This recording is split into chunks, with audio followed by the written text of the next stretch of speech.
ഇന്നായിരുന്നു ഞങ്ങൾ ഇങ്ങനെയൊക്കെയാണ് YouTube channel ഉടമ ദീപ്തി ടീച്ചറിൻ്റെ കല്യാണം. അപ്പം ആദ്യം തന്നെ ഞാൻ എല്ലാ ആശംസകളും നേരുന്നു. ഇതൊരു അനവസരമാണ് എങ്കിൽ തന്നെയും പറയാണ്ട് പറ്റില്ല എന്നുള്ളത് കൊണ്ടാണ് ഞാനിവിടെ പറയുന്നത്. ടീച്ചറിൻ്റെ വിവാഹത്തെപ്പറ്റിയുള്ള കൺസെപ്റ്റ് എന്നുള്ളത് ഒരു അധികം ആർഭാടമൊന്നുമില്ലാതെ ആഭരണങ്ങളൊന്നുമില്ലാതെ സാധാരണ ഒരു സാരിയിൽ ഉള്ളൊരു വിവാഹം എന്നൊക്കെയായിരുന്നു ടീച്ചർ പറഞ്ഞുകൊണ്ടിരുന്നത്.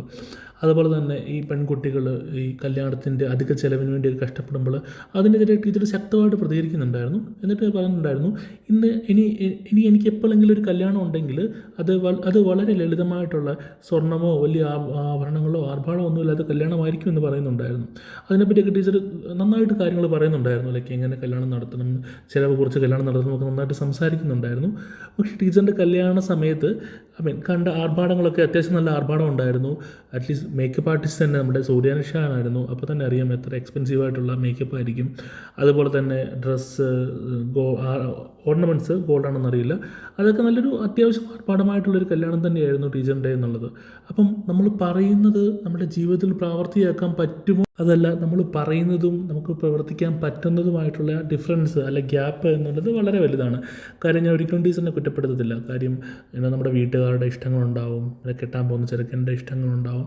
എല്ലാവരും അല്ലെങ്കിൽ നമ്മുടെ കേരള സൊസൈറ്റിയിൽ ഈ കല്യാണത്തിൻ്റെ ഒക്കെ ആർഭാടം എന്നുള്ളത് നമ്മളെല്ലാവരും ആഗ്രഹിച്ചിട്ട് ചെയ്യുന്നതല്ല.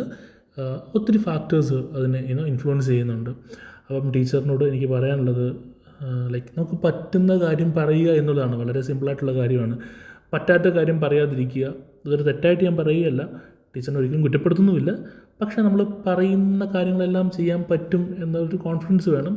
നമ്മളെപ്പോലെ ടീച്ചറും സാധാരണ ഒരു ഇടത്തരം ഒരു ഫാമിലിയാണ്. അപ്പം ടീച്ചറിൻ്റെതായ ലിമിറ്റേഷൻസൊക്കെ ഉണ്ടാവും.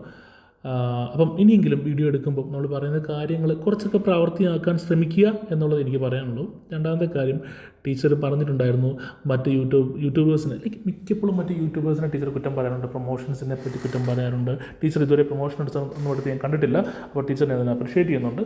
ടീച്ചർ പിന്നെ പറഞ്ഞതാണ്, കല്യാണമായി കഴിയുമ്പോൾ കല്യാണാലോചന, പെണ്ണ് കാണൽ, ഡ്രസ്സ് എടുപ്പൽ, കല്യാണം, ആദ്യരാത്രി, അങ്ങനത്തെ സീരിയസ് ഒന്നും എൻ്റെ നിന്ന് പ്രതീക്ഷിക്കേണ്ട, ഞാൻ അങ്ങനത്തെ കാര്യങ്ങളൊന്നും ചെയ്യില്ല എന്ന് പറഞ്ഞ് മറ്റ് യൂട്യൂബേഴ്സിനൊക്കെ പരസ്യമായിട്ട് ടീച്ചർ അപമാനിക്കുന്നുണ്ടായിരുന്നു. ടീച്ചർ അവരിൽ നിന്ന് കുറച്ച് വ്യത്യസ്തമാണ് എന്നുള്ളത് വസ്തുത ഞാൻ അംഗീകരിക്കുകയാണ്. പക്ഷേ എങ്കിൽ തന്നെയും ടീച്ചറിൻ്റെയും ലൈക്ക് യൂട്യൂബ് വീഡിയോ വന്നപ്പോൾ ഓൾമോസ്റ്റ് അതിൻ്റെ ആ സെയിം പാറ്റേൺ തന്നെയാണ് വന്നിരിക്കുന്നത്. എനിക്ക് ഉറപ്പാണ് ടീച്ചറിൻ്റെ മധുരം വെപ്പും ലൈക്ക് മെഹന്തിയും പിന്നെ കല്യാണവും വീട് കാണാൻ പോകും എല്ലാം തന്നെ ഉണ്ടാവും. ലൈക്ക് തരത്തിൽ നോർമലാണ്. എഗെയിൻ എനിക്ക് പറയാനുള്ളത്, നമുക്ക് ചെയ്യാൻ പറ്റുന്ന കാര്യം പറയുക എന്നുള്ളതാണ്. ഇത് ടീച്ചറിൻ്റെ കുഴപ്പമല്ല, അതൊരു ഇൻഫ്ലുവൻസ് ആണ്. ലൈക്ക് നമ്മുടെ ഒരു ഇതാണ്. ലൈക്ക് യൂട്യൂബേഴ്സ് ഉണ്ടാകുമ്പോഴും നമുക്ക് പ്രേക്ഷകർക്കെല്ലാം ആഗ്രഹം ഉണ്ടാകും ടീച്ചറിൻ്റെ കല്യാണം കാണണം, ആ വിശേഷങ്ങൾ അറിയണം എന്നുള്ളൊരു ആഗ്രഹം ഉണ്ടാകും. അത് ചെയ്യുന്നതൊരു തെറ്റാണെന്ന് ഞാൻ പറയുന്നില്ല. പക്ഷേ ടീച്ചറാണെങ്കിലും ലൈക്ക് അവരെ മറ്റുള്ളവരെ അധിക്ഷേപിച്ചിട്ട് സ്വന്തം ചാനൽ തന്നെ വരുന്നു എന്നുള്ളത് എഗെയിൻ ടീച്ചറിൻ്റെ കുറ്റമല്ല. വ്യൂവേഴ്സ് ഒത്തിരി പേര് ചോദിക്കുന്നുണ്ട് ആ വീഡിയോ വേണം എന്നുള്ളത്. അപ്പം എല്ലാവർക്കും ഇത് ബാധകമാണ്. എല്ലാവരുടെയും കേസിൽ ഇത് തന്നെയാണ് സംഭവിക്കുന്നത്. എന്തിരുന്നാലും ഞാൻ ടീച്ചറിൻ്റെ എല്ലാവിധ മംഗളങ്ങളും നേരുന്നു. നല്ലൊരു ജീവിതം ഉണ്ടാകട്ടെ എന്ന് ആശംസിക്കുന്നു, പ്രാർത്ഥിക്കുന്നു. Thank you.